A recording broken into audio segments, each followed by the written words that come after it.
How, looking back on that now, Yeah. how do you think of yourself back then? And because it affected you quite a bit personally, didn't it?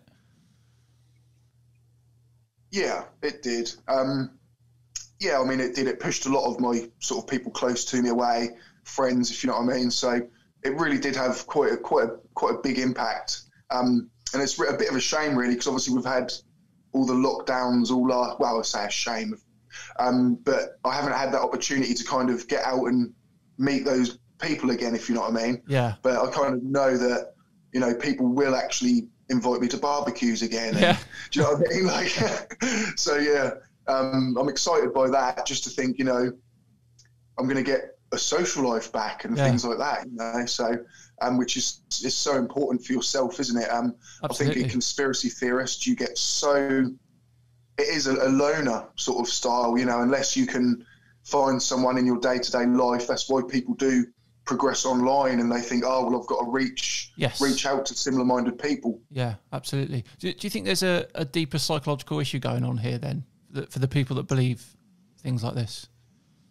Definitely. I can obviously only speak from my experience, but yeah, I definitely think it's more of a psychological thing than anything at all. I call it ego, but you know, it could be labelled as a lot of things. But yeah, definitely, it's you just it's so hard to explain. Obviously, you've got, like, say, Dunning-Kruger, haven't you? And just there's a lot of things that have to all line up. I think psychological things maybe. I had a bit of a difficult year. I think I'd sort of split up temporarily with a girlfriend, like, for about 6 months, and it was within that time where I was on my own. Yeah. I was actually living in a friend's garage. Wow. You know, I was solo at the time. Yeah. And I found, you know, kind of found YouTube. Well, not found YouTube, but found these flat Earth videos, found community. And then actually I did get back with my girlfriend.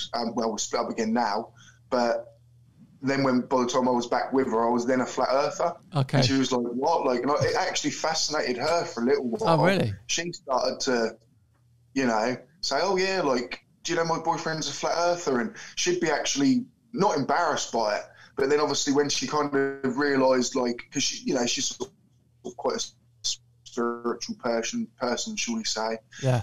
So I was trying to align that with what her beliefs were. And obviously then when suddenly kind of it didn't click for her, she realised, like, oh, hang on a minute, basically my boyfriend's turned crazy. Do you know what I mean? Like, there's no real other way of saying it. Yeah. And it pushed us apart, you know, it really did. I always say, like, I literally couldn't look up at the sunset without saying, like, oh, you know, oh, don't the sun look like it's going away? And wow, pushing people away, man. Yeah.